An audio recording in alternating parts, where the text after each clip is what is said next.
Preparation शुरू करनी है, प्रीलिम्स की करें या प्रीलिम्स के साथ मेंस की करें, जितने भी डाउट्स आते हैं एपीपीएससी की प्रिपरेशन के रिगार्डिंग, उसमें एक one of the biggest doubt हमारा रहता है कि सर प्रिपरेशन प्रीलिम्स की हो या प्रीलिम्स प्लस मेंस की हो। तो आज उसी के बारे में थोड़ा सा चर्चा करेंगे कि प्रिपरेशन हमें किस हिसाब से शुरू करनी है, क्या मेंस को ओरिएंटेशन में रखना है या सिर्फ प्रीलिम्स को लेके काम चल सकता है। तो इसको मैं डायरेक्ट आंसर देने की जगह थोड़ा सा एनालाइज करते हैं कि क्या आपका जरूरी है। तो सबसे बड़ी प्रॉब्लम तो हमने बात कर लिया।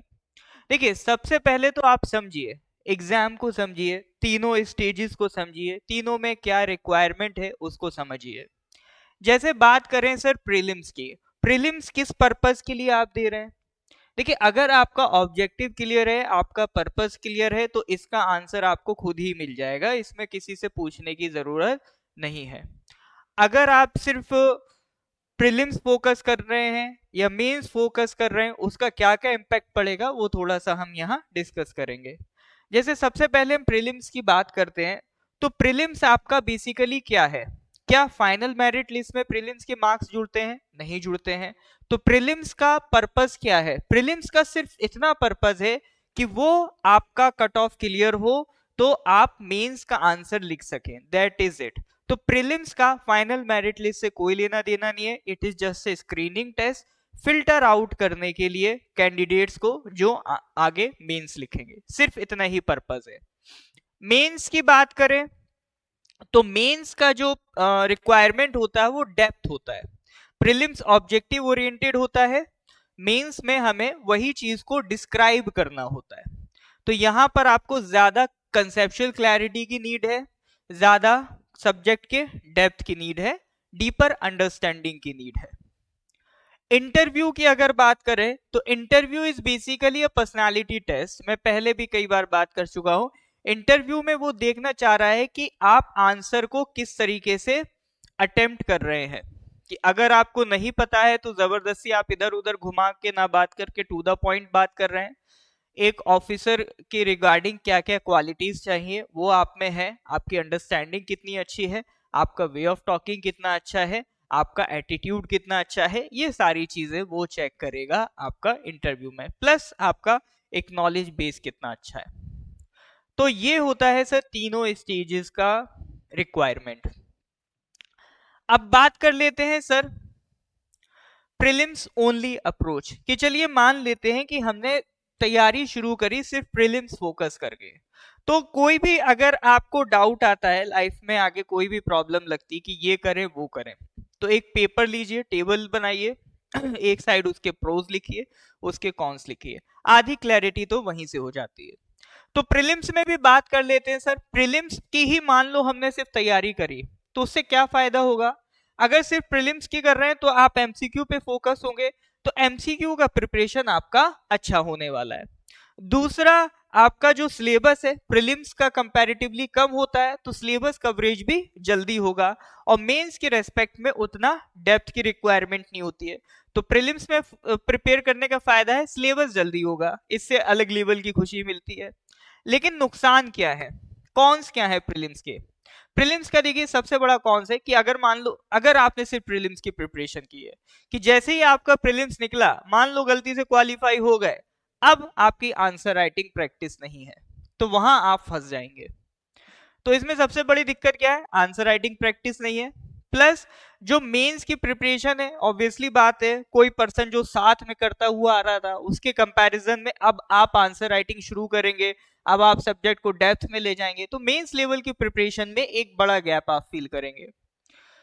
तीसरा, वही जो मैंने आपको बता दिया कि प्रीलिम्स अगर क्लियर हो भी गया तो मेंस की प्रिपरेशन के लिए आपके पास टाइम बहुत कम रहेगा। तो ये इसके कॉन्स हैं। अब बात कर लेते हैं कि चलिए सर नहीं, हम तो प्रीलिम्स प्लस मेंस की तैयारी साथ लेके चलेंगे, उसके भी प्रोज एंड कॉन्स डिस्कस कर लेते हैं। प्रोज तो सर यही है, प्रिपरेशन बैलेंस है। दूसरा, आपका कंटिन्यूटी में लर्निंग है, यानी अगर आप कोई सब्जेक्ट पढ़ रहे हैं तो ऐसा नहीं होगा कि इसका ये डेप्थ वाला पार्ट हम बाद में पढ़ें, साथ ही साथ आप कवरेज करते हुए चल रहे हैं। तीसरा सर, अगर जैसे ही आपका प्रीलिम्स क्लियर होता है आप मेंस के लिए ऑलरेडी रेडी होंगे, आपको ऐसा नहीं है आंसर राइटिंग फ्रेश से स्टार्ट करनी है। लेकिन इसके भी कुछ कॉन्स हैं, जैसे अगर आप प्रीलिम्स प्लस मेंस लेके चल रहे हैं तो टाइम मैनेजमेंट हैवीली आपको अच्छे से देखना पड़ेगा, क्योंकि यहाँ पर सिलेबस ज्यादा वास्ट हो जाएगा, ऑप्शनल भी ऐड हो जाएगा। दूसरा, आपका जो सिलेबस कवरेज है, जैसे प्रीलिम्स में तो आपने खट से झटपट फटाफट कवर कर लिया, यहाँ पर वो चीज आपका स्लो डाउन हो जाएगी, तो कवरेज आपका स्लाइटली स्लोअर होगी। अब बात कर लेते हैं why mains preparation is important from day one.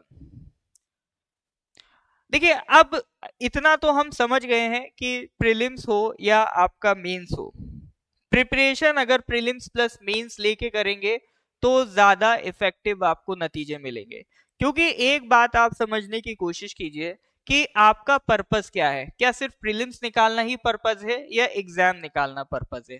Prelims just एक पार्ट है, आपने सिर्फ प्रीलिम्स लेके चले, आप प्रीलिम्स में टॉप कर गए, उसका कोई वैल्यू नहीं है, उसमें सिर्फ कट ऑफ क्लियर होना चाहिए, दैट इज इट। आपका जो फाइनल मेरिट बनेगा वो मेंस और इंटरव्यू के बेसिस पे बनेगा। तो प्रीलिम्स को सिर्फ स्क्रीनिंग रहने दीजिए। अगर आप बिगिनर हैं, फ्रेश स्टार्ट कर रहे हैं, तो मैं क्लियरली एडवाइस करूंगा आपका जो प्रिपरेशन होना चाहिए वो प्रीलिम्स प्लस मेंस ओरिएंटेड होना चाहिए। ये मेरा मतलब हमारा एक एनालिसिस है।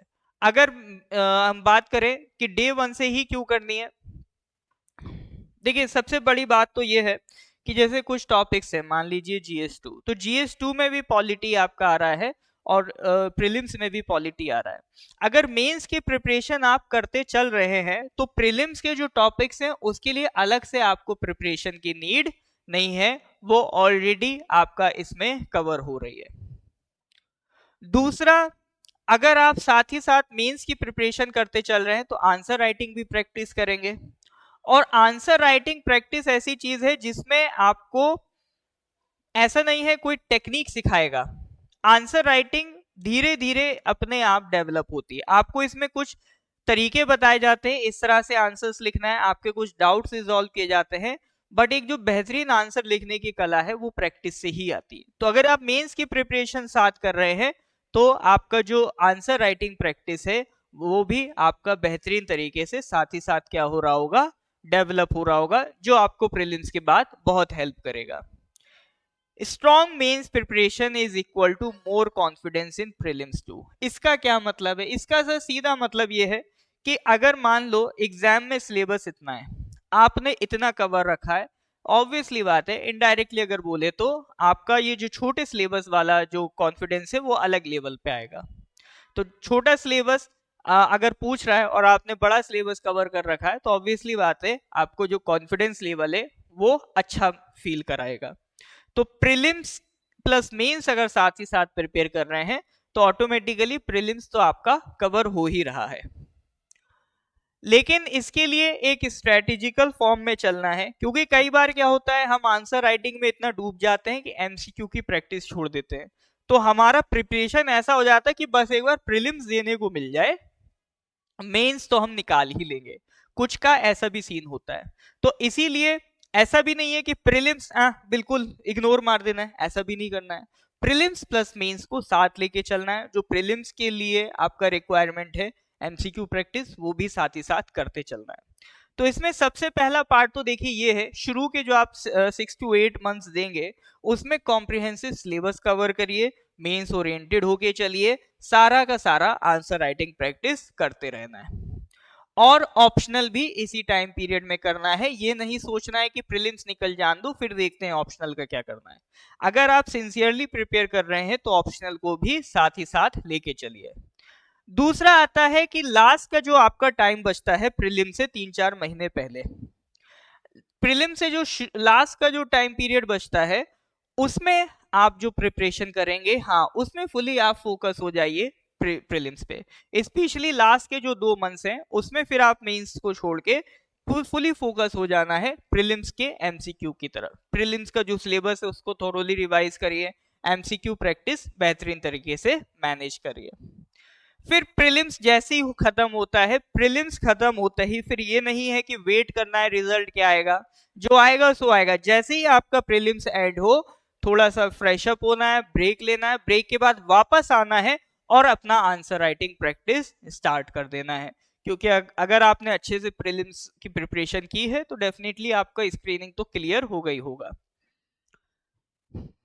नेक्स्ट अगर हम बात करें कुछ और प्रैक्टिकल टिप्स की, तो सर देखिए, अगर करंट अफेयर्स की आप बात करें तो जो भी आप करंट अफेयर्स पढ़ रहे हैं वो प्रीलिम्स ओरिएंटेड ना पढ़े, प्रीलिम्स प्लस मेंस ओरिएंटेड पढ़े। यानी प्रीलिम्स भी होना चाहिए और उसमें मेंस के ओरिएंटेड जो एक डिस्क्रिप्टिव एनालिसिस है आपके करंट अफेयर्स में वो भी होना चाहिए। ऑप्शनल सब्जेक्ट साथ ही साथ करते चलना है। डे 1 से ही कोशिश करनी है 2 से 3 अपने क्वेश्चन प्रैक्टिस होते रहे एटलीस्ट, ठीक है।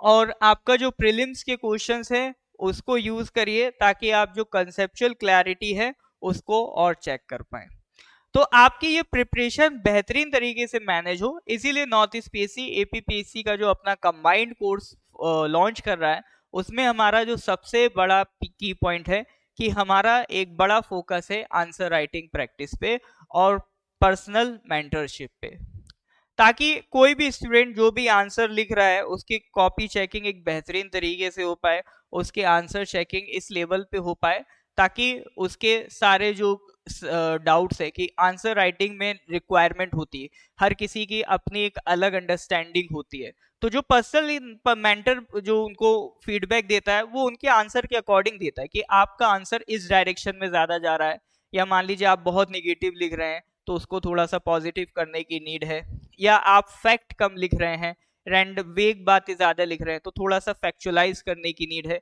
या आप मान लीजिए बॉडी को ज्यादा बड़ा कर रहे हैं, इंट्रो कंक्लूजन बहुत छोटा कर रहे हैं, तो अलग अलग तरीके के हर किसी का अपना वे ऑफ आंसर राइटिंग होता है, तो उन सबको उसके अकॉर्डिंगली फीडबैक देना और उसके अकॉर्डिंगली उनके आंसर को बेटर कराना, ये सारा पार्ट हमारा टीम रेडी है आपका प्रिपेयर कराने को। चलिए नेक्स्ट आगे बात करते हैं सर, कॉमन मिस्टेक्स क्या क्या रहती हैं। तो सबसे बड़ी मिस्टेक तो सर यही है कि मेंस जब आएगा तब देखेंगे, पहले प्रीलिम्स तो निकल जाए, तो इसका कोई फायदा नहीं है सर। प्रीलिम्स निकाल भी लिया तो कोई फायदा नहीं है, क्यों, अगर निकल भी गया तो आप मेंस के लिए रेडी नहीं है, मेंस नहीं निकलेगा तो कोई आउटपुट नहीं है। तो प्रिपरेशन ये सोच के नहीं करनी कि मेंस बाद में देखा जाएगा। आंसर राइटिंग प्रैक्टिस भी साथ में करनी है। अब मेंस की प्रिपरेशन का मतलब ये नहीं है कि आपने बस थ्योरेटिकली बस पढ़ लिया कि अच्छा मेंस पर्सपेक्टिव से ये कंसेप्ट है, मैं इसको भी साथ ही साथ पढ़ लेता हूं, ऑप्शनल भी कर लूं। उसका मतलब ये भी है कि आंसर राइटिंग प्रैक्टिस आपकी साथ ही साथ होनी चाहिए।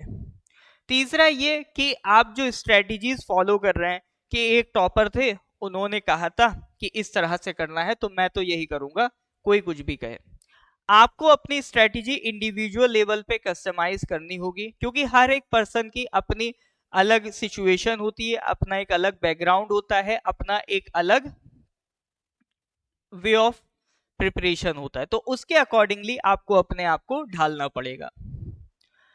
ओवरऑल अगर हम बात करें तो यही कंक्लूजन निकल रहा है कि आपका जो प्रिपरेशन होना चाहिए वो प्रीलिम्स प्लस मेंस मिला के होना चाहिए। इसलिए नहीं कह रहा हूं कि आपका ज्यादा बर्डन आप पे डालना है, सीधा सीधा एक रीजन यही है कि ये दो एग्जाम नहीं है, एग्जाम एक ही है, एपीपीएससी सीई। आप इस एग्जाम में अगर आप सिर्फ प्रीलिम्स लेकर कर रहे हैं तो मेंस को आपने पूरा एक हिस्सा उसका छोड़ दिया, ये दोनों बस पार्ट हैं, एग्जाम एक ही है। तो अगर एक ही एग्जाम है तो प्रिपरेशन उस एग्जाम के अकॉर्डिंग लेके चलना है। आपका प्रिपरेशन प्रीलिम्स प्लस मेंस का होना चाहिए। प्रीलिम्स का सिर्फ इतना पर्पस है कि वो स्टूडेंट्स को फिल्टर आउट कर देता है, क्योंकि आंसर राइटिंग करानी है उन्हें, आंसर राइटिंग में ऑब्वियसली बात है उन्हें भी मैन पावर ज्यादा चाहिए, तो इसीलिए वो स्टूडेंट्स को फिल्टर आउट कर लेते हैं ताकि ज्यादा स्टूडेंट्स का लोड कमीशन पे ना रहे। तो बस वो फिल्टर आउट करने के लिए स्क्रीनिंग टेस्ट कराया जा रहा है, दैट इज इट। बाकी रियल एग्जाम तो आपका मेंस एंड इंटरव्यू ही है। तो ध्यान रखिए आपका जो प्रिपरेशन होना चाहिए, अगर आप बिगिनर हैं स्पेशली, तो प्रीलिम्स प्लस मेंस ओरिएंटेड होना चाहिए। बाकी जो ऑलरेडी प्रिपेयर करके आया है तो वो अपने अकॉर्डिंगली कस्टमाइज कर सकता है, कि जैसे मान लीजिए कुछ स्टूडेंट्स होते हैं जिनका मेंस बढ़िया चल रहा है, उनका प्रीलिम्स नहीं निकल रहा है, तो वो थोड़ा सा अपना प्रीलिम्स पे फोकस ज्यादा देंगे। तो वो डिपेंड करता है जब आपने प्रिपेयर कर लिया। बट अगर आप फ्रेशर हैं, नया स्टार्ट कर रहे हैं, तो इट इज वेरी नेसेसरी कि आपकी जो प्रिपरेशन होना चाहिए वो प्रीलिम्स प्लस मेंस होना चाहिए, क्योंकि गोल प्रीलिम्स क्लियर करना नहीं है, सिर्फ गोल है हमें रैंक लाना फाइनल लिस्ट में। और वो तब आएगा जब हमारा मेंस और इंटरव्यू का आंसर बढ़िया लिखा होगा। तो आज ही अपनी प्रिपरेशन स्टार्ट कर दीजिए, आज ही अपनी प्रिपरेशन इस लेवल पे लेके जाइए ताकि आपके एग्जाम में आपको कोई भी डाउट आए, आप अभी से उसको रिजॉल्व करते चलें। और मैं बार बार यही कहूँगा, कंसिस्टेंसी इज द की। आप जितना कंसिस्टेंट रह पाएंगे, आप जितना उसको रेगुलर कर पाएंगे, उतना ही बेहतरीन तरीके से इसको अटेम्प्ट कर सकते हैं। तो ये हमारा एक पूरा वीडियो था। इस तरह के और भी मैं वीडियोस लेके आऊँगा। बाकी हमारा एपीपीएससी का फ्रेश नया कोर्स स्टार्ट हो रहा है, अगर आप उसमें इंटरेस्टेड हैं, अभी इंडिपेंडेंस ऑफर चल रहा है, 50% डिस्काउंट अवेलेबल है, तो आप उसको अवेल कर सकते हैं, ज्वाइन कर सकते हैं। गिवन नंबर पे आप अपना क्वेरी भी पूछ सकते हैं। ठीक है, इस तरह से अगर वीडियो आपको अच्छा लगा हो, आपका और भी कोई डाउट हो प्रिपरेशन की रिगार्डिंग, कमेंट में मेंशन करिए, हम उस पर भी वीडियो बनाएंगे। तो इसी तरह से अगर आपको ये अच्छा लग रहा है, आपके कुछ फ़ायदे की बात हो रही है, तो प्लीज़ वीडियो को लाइक करें और शेयर ज़रूर करें अपने कलीग्स से, ताकि बाकी लोगों तक भी ये इन्फॉर्मेशन पहुंच सके। Thank you very much, have a nice day.